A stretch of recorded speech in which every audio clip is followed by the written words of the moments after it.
इससे पहले वाले वीडियो में हमने दो प्रकार की अभिक्रियाओं की बात कर ली थी। एक तो संयोजन अभिक्रिया और दूसरी हमने बात कर ली थी अपघटनीय अभिक्रिया। ठीक है। संयोजन अभिक्रिया में हमें एक चीज़ साथ में पढ़ दी थी ऊष्माक्षेपीय अभिक्रिया, और इसमें अपघटनीय में हमने पढ़ दी थी ऊष्मा शोषी अभिक्रिया। और इसके तीन प्रकार भी पढ़े थे। तीन प्रकार कौन कौन से थे? सबसे पहला हमने पढ़ा था कि विद्युत अपघटनीय अभिक्रिया, दूसरा प्रकाश अपघटनीय अभिक्रिया और ऊष्मीय अपघटनीय अभिक्रिया। ठीक है, ये तीनों हमने इसके साथ में ही पढ़ लिया था। तो आज अपना टॉपिक रहेगा वो रहेगा विस्थापन अभिक्रिया और द्विविस्थापन अभिक्रिया, दोनों साथ में पढ़ेंगे। ठीक है, तो मैं इनको यहाँ से हटा देता हूँ एक बार ताकि पढ़ने में थोड़ा मज़ा आए। नोट्स चाहिए तो आप हमारे टेलीग्राम लिंक टाइटेनियम बायोलॉजी को सर्च करके जुड़ सकते हैं, वहाँ से आपको नोट्स अवेलेबल करवा दिए जाएंगे। चलिए, तो विस्थापन अभिक्रिया पढ़ते हैं। आज का अपना टॉपिक है विस्थापन अभिक्रिया। ऐसी अभिक्रिया जिसमें अभिकारक में अधिक क्रियाशील तत्व कम क्रियाशील तत्वों को हटा करके खुद जुड़ करके नया उत्पाद का निर्माण करता है, उसे विस्थापन अभिक्रिया कहते हैं। भाई ये आपको एक सारणी दे रखी है, अपने किताब के अंदर एक सारणी दे रखी है, और इसे सारणी को याद करना पड़ेगा कि इसमें कौन सा अधिक अभिकारक तत्व है, अधिक अभिक्रियाशील तत्व है, और कौन सा कम क्रियाशील तत्व है। उनके आधार पर ही इस अभिक्रिया को हम संपन्न करवा सकते हैं। और यहाँ से पिछली बार बोर्ड ने क्रम पूछा था, हालांकि ये दूसरे लेसन के अंदर वापस भी आएगा जिसके अंदर हम पढ़ेंगे, लेकिन मैं थोड़ी बहुत यहाँ पर सक्रियता श्रेणी या फिर हम कह सकते हैं कि अधिक अभिक्रियाशील तत्वों के बारे में बता देता हूँ।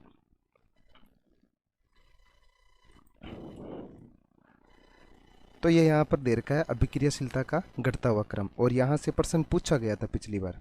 ठीक है, तो ये तीसरे पार्ट में हम फिर से चर्चा करेंगे इसके। सबसे ज़्यादा अभिक्रियाशीलता पोटेशियम की होती है, फिर सोडियम की होती है, फिर कैल्शियम की। मतलब घटते हुए क्रम में सबसे ज़्यादा अगर पूछे जाए तो पोटेशियम की, और सबसे कम पूछे जाए तो सोने की यानी कि गोल्ड की होती है। तो ये दो बातें ध्यान रखना, सबसे ज़्यादा तो पोटेशियम की और सबसे कम गोल्ड की।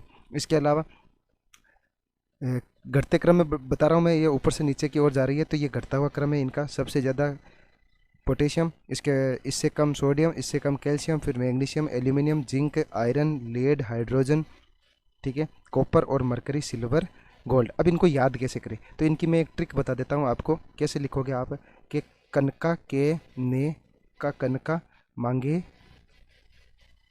मांगे आलू, ये ट्रिक याद कर लेना आप, और लिख लेना कहीं। कनका मांगे आलू, झंडू फिरे, सॉरी, झंडू फिरे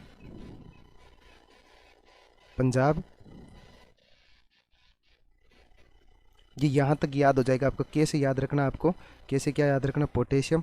ने से याद रखना Na सोडियम, और का से याद रखना Ca, मांगे से Mg, और आलू से Al, झंडू से Zn, फिरे से Fe, और पंजाब से Pb। ये यहाँ तक आपको याद हो जाएगी। तो ये इतनी सी ट्रिक नहीं है, फिर और आगे भी ट्रिक है, आगे भी याद रखना है आपको। ये यहाँ तक मैंने आपको यहाँ तक फिर बता दिया, फिर पंजाब तक, यानी कि ये लेड तक मैंने आपको बता दिया कि ठीक है। इसके बाद में कैसे करना, आपको क्या लिखना है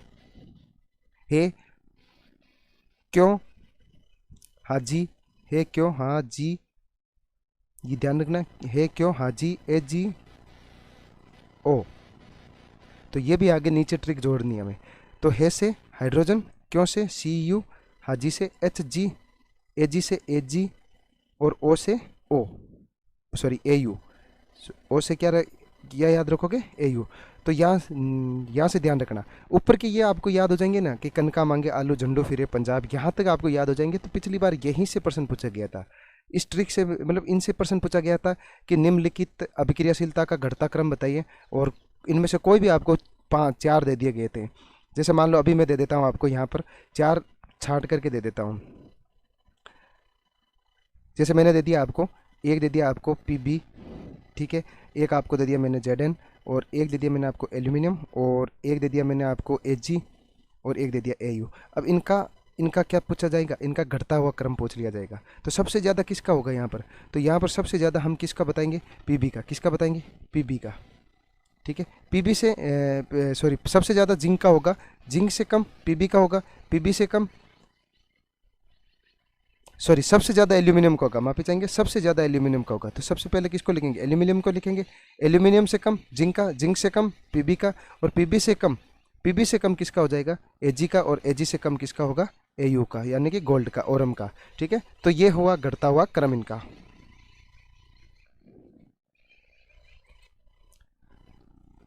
तो विस्थापन अभिक्रिया यही बात कहती है, विस्थापन अभिक्रिया में यही तो होता है कि अधिक अभिक्रियाशील धातु कम अभिक्रियाशील धातु को हटा देगी। यहाँ पर देखो फेरस और कॉपर में दोनों में क्या अंतर है कि फेरस जो होता है वो कॉपर से अधिक अभिक्रियाशील धातु है, तो यहाँ से फेरस कॉपर को हटा देगा और खुद जुड़ जाएगा, FeSO4 का निर्माण कर लेगा और कॉपर बाहर निकल जाएगा। जिंक भी कॉपर से क्या है, अधिक अभिक्रियाशील धातु। यहाँ पर देख सकते हैं जिंक कहाँ है, ये रहा Zn, और कॉपर कहाँ है, ये रहा Cu। तो इन दोनों में क्या है, अधिक अभिक्रियाशील कौन है, जिंक है, और कम कौन है, कॉपर है। तो ZnSO4 और Cu बना लेंगे, और ऐसा का ऐसा इस अभिक्रिया में हो रहा है। ठीक है, तो यहाँ पर लिखा है कि लोहे की कील को कॉपर सल्फेट के विलयन में डालने पर लोहे की कील कॉपर को विस्थापित कर सल्फेट से अभिक्रिया कर लेती है, जिसके कारण लोहे की कील का रंग भूरा हो जाएगा और कॉपर सल्फेट का रंग कैसा हो जाएगा, नीला रंग का हो जाएगा। इसीलिए कॉपर सल्फेट को नीला थोथा के नाम से भी जाना जाता है। तो ये यहाँ पर इंपॉर्टेंट है भाई, ये सारी मोस्ट इंपॉर्टेंट है। ये सारी चीज़ें मैंने आपको बता दी, इसका तरीका बता दिया, कैसे याद करना है वो तरीका बता दिया मैंने आपको। डायग्राम में साथ में लेकर के चल रहा हूँ। तो यहाँ पर देख लिए कॉपर सल्फेट के विलियन में डूबी हुई किलो का ये एक डायग्राम है। ठीक है, ये कॉपर सल्फेट का विलियन है, इसके अंदर ये 2 किले यहाँ पर लटका रखी है। ठीक है, और जब इन किलो को बाहर निकाला जाता है तो पता है, ये हमने पढ़ लिया था कि कॉपर के कील के ऊपर तो भूरे रंग की परत चढ़ जाएगी। ठीक है, और जो कॉपर का विलियन है वो इसका नीले रंग का हो जाएगा। ठीक है, तो ये वाला डायग्राम ये इंपॉर्टेंट है, तीनों डायग्राम एक साथ ही बनाने हमको। तो ये थी विस्थापन अभिक्रिया, और विस्थापन अभिक्रिया में हमने पढ़ा कि अधिक अभिक्रियाशील धातु कम अभिक्रियाशील धातु को हटा करके खुद जुड़ जाता है।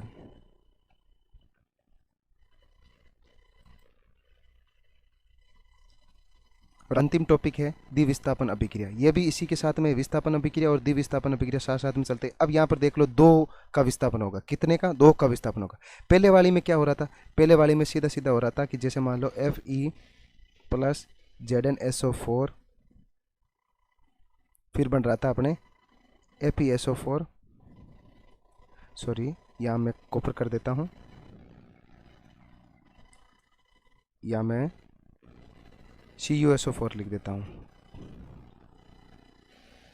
CuSO4, और बार कौन निकल गया, कॉपर निकल गया। तो ये इसमें देखो विस्थापन में तो सिर्फ एक ही उत्पाद है यहाँ पर, यानी कि उत्पाद लास्ट में सह उत्पाद के रूप में एकल ही निर्माण हो रहा है। ठीक है, यहाँ पर देखो द्विविस्थापन अभिक्रिया में देखो आप, इधर भी आपको एक तत्व मिलेगा और इसके साथ में भी एक तत्व, यहाँ पर भी जोड़ा मिलेगा और यहाँ पर भी देखो जोड़ा मिलेगा। ये रहा, यहाँ पर तो एकल मिल रहा था लेकिन यहाँ किस रूप में मिल रहा है, जोड़ा में।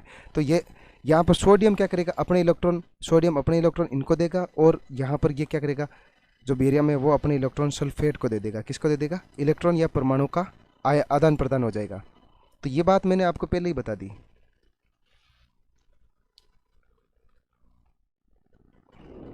अगर फिर भी समझ में नहीं आया तो मैं एक बार फिर से बताता हूँ आपको। जैसे मान लो ये मैंने पहले ही बता दिया कि ये प्लस के पास में है, आपके प्लस के पास में कौन है, SO4 और बेरियम, ये दोनों जुड़ जाएंगे, और पीछे कौन बचा, NaCl2। तो यहाँ पर देखो BaSO4 बेरियम सल्फेट और सोडियम क्लोराइड का निर्माण हुआ। तो यहाँ पर अब अभी इसको पढ़ो, द्विविस्थापन अभिक्रिया को पढ़ते हैं, द्विविस्थापन अभिक्रिया।